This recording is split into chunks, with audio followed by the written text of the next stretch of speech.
Yahoo! Welcome, my beautiful brothers and sisters, to the Aquarian Adepts, my platform to become your spiritual server.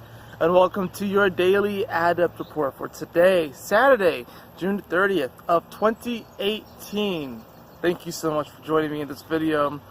And what is going on in the astrology for today? Well, we do have the moon, which has shifted into Aquarius. So this is nice. So we're officially off the full moon phase. And, you know, while I was in Capricorn, we were definitely grounding a lot of these energies, grounding our emotions, and really feeling out the direction where we're going in life, our legacy, our place in the world. Now that it's in Aquarius, this is going to bring a bit of a light energy, but also wanting to, you know, do something with the collective and probably figure out our place within, you know, just the collective in general, not necessarily the material world with Capricorn, but where we are. How do we feel about where we are in the collective? How do we feel about the collective at this current moment? And as soon as the moon moved into the spot, it did oppose Mercury in Leo. So what you might be experiencing is that, you know, Mercury is, you know, speaking from the heart space. With the moon in Aquarius, you might get, you know, caught up in what people have to say and stuff. You may get too caught up in what people are saying. Not that what they're speaking from the heart is per se bad or negative, you know, because no such thing as really good or bad. But you might be too caught up in what you believe to be true. And if other people say certain things to you that might trigger you, you might get a little riled up. We have to consider that while the moon is in Aquarius, it is going to come on top of the south node. In fact, at the time of me making this, it's pretty much right on top of the south node, opposing the north node. So anytime that the moon has come on top of the south node, it's kind of been this weird trigger moment within the collective consciousness where you will see some type of weird event about, you know, society and everything like that, and then it gets everyone all emotionally riled up and stuff, and then people take to social media and Facebook and all these different platforms, and then by the time the moon comes out of Aquarius and comes out of Pisces, it kind of calms down, and then when it comes back to the spot, it kind of revs up again. It's this weird kind of energy that we're becoming aware of. We're becoming aware of, you know, these aspects of the South Node in Aquarius that we need to shed. This whole idea that it's a one-size-fits-all, or we all have to be a certain way. It's kind of interesting because, you know, Aquarius does rule the rebel. It rules innovativeness. It rules uniqueness, ingenuity. I like to think of, especially while Mars is here, I like to think of Aquarius as a mad scientist. But with the South Node here, it's this whole idea that we can kind of create society and push it in a certain direction where everyone's the same, under the guise that it's what's best for everyone, under the guise that it's actually going to be beneficial for everyone. But the North Node and Leo opposing this spot is really asking us to find our passion, to live our passion, to, you know, radiate love for love's sake, you know, to just be just authentically us, you know, to create our own legacy, to create our own kingdom, our own queendom, you know, and to not really get super caught up in what society thinks is right for us, right? We have Mercury also making its aspects, which I talked about these in yesterday's report. However, today they will come exact, so it will be trining over to Chiron. First, it actually will square Uranus. And these, like I said, these are going to be, the square to Uranus is going to be this integration point, this learning point of how we communicate with our body, how we communicate to ourselves as far as self-worth and value. We have to remember that since Uranus is here, it brings a quantum level to this. It brings a quantum jump to this. So any type of communication that we do here, and since Uranus does rule Aquarius, which is an air sign, this is really going to give like a boost of energy to ourselves if we really are communicating to ourselves the changes that we want to see and the evolution that we're wanting to see. So with this square, it might be a little strained because, you know, sometimes it's hard to get into our heart, you know, and, you know, this is Uranus, so it can be very, very cerebral. And Uranus, you know, it doesn't necessarily like to be in Taurus. it's just because, like, you know, it's Aquarius likes to be up high, up in the clouds and up in space, and Taurus is here on the ground. So I like to honestly think of this as Uranus, and since Taurus in many ways rules Earth, I like to think of this as Uranus and Gaia renewing their vows.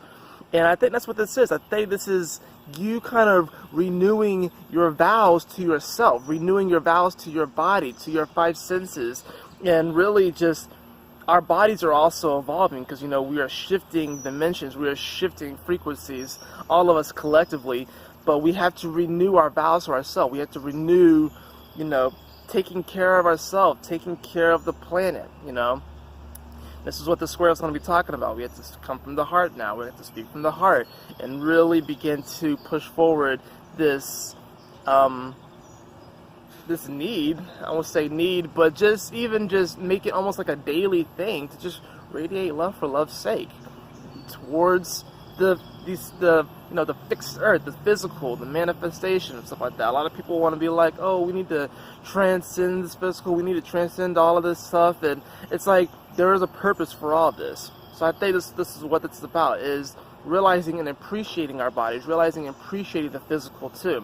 That's really the only way we're going to ascend it, is by learning to appreciate it. The trine to Chiron is going to bring up deeper wounds as it comes to ego and past behaviors. So this is going to be us needing to have compassion for ourselves, and also us realizing that we can definitely heal these aspects of ourselves. The trine with Mercury is really asking us to, you know, the past is the past, and we can't really be crying over spilled milk, right? So we have to just move forward and, you know, speak to ourselves in a way that's really going to uplift us, and speak to others in a way that's really going to uplift them as well.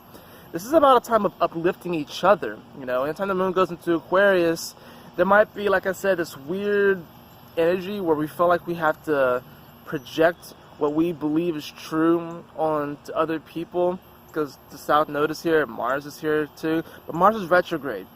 So this isn't really going to be a time about taking too much action. It's not that we can't take action, but we're not really expected to take action. We're not really expected to do that. This is a time where we have to go internal. Anytime a planet goes retrograde, it's really more internal, especially with Mars. We have to take inner action. How can we work on our own cosmos? How can we work on our own collective? This collection of cells that we have in this body, right? How can we work on bettering and uplifting this collection of cells? That's really what this time is about. It's really what the day is about, because the moon is going to be making most of the aspects today. Mercury, like I said, makes those two aspects, but really, it's really the moon that's going to be making all the aspects today. The card that we have for today, interesting enough, we actually have the Eight of Pentacles, and I think this is a very, very much so applicable card. As you can see, it has a spider who's creating this web, and there are stars within the web. The Eight of Pentacles usually speaks to someone who's quite studious or is very passionate into their craft, and they're in their den, they're in their workspace, and they're just like kind of creating these pentacles. They're working on their craft, and they've been working on it for quite a while. This is what you want to continue to do. This is not really a time to be taking super radical action. This is not really a time to be just trying to, like, you know, do something grand right now, because that's not really what we're expected to do. If you want to do that, cool. It's your journey. It's your story. But this is a time where really you want to just keep moving forward with whatever you're doing. If you are working on a passion, if you are working on a craft, just one step at a time, step by step, day by day, just to continue to work on it. And then you'll really begin to see it pay off. The other interesting thing about that card is that since it was the spider, they said that spiders, they create a new web every day.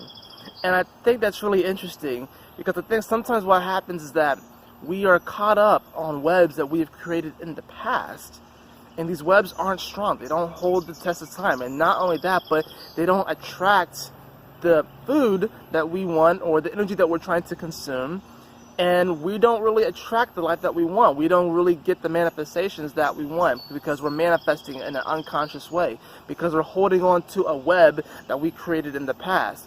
Interesting thing about the thing I love about this Eight of Pentacles with the spider is because, yes, the spider may create something new every day, it may create a new web every day, but what it is maintaining, its ability to create strong webs. What it is maintaining is its ability to create, and if you look at webs especially, like, there's such beautiful patterns, and they really have incredible strength. They have such strength if you just like, I don't know if you've ever done this, but like the next time you see a spider web, like barely touch it, and then pull your finger back, and it will stick to your finger, and it's just so strong. How something so thin can be so strong. This is a testament to how just even the smallest steps are some of the strongest steps. This is a testament to, like, yeah, spider may create a new web every day, but it's maintaining its ability to create that strong web. So that's really what you want to do and remember today, is that every single day, take a step towards the life that you are wanting to create, and you will have the life that you want to create, not necessarily by the things that you're doing, not necessarily by that, but by the intention every day to take a step in that direction. That is it for your reading today. I hope you all enjoyed it. If you did, please like, share, and subscribe. I would really appreciate it. And if you'd like a personal reading with me, you can follow the link in the description below too, theaquarianadepts.com. And always remember, my beautiful brothers and sisters, to keep moving forward, to stay focused, and Yahoo! Smile often. Ah!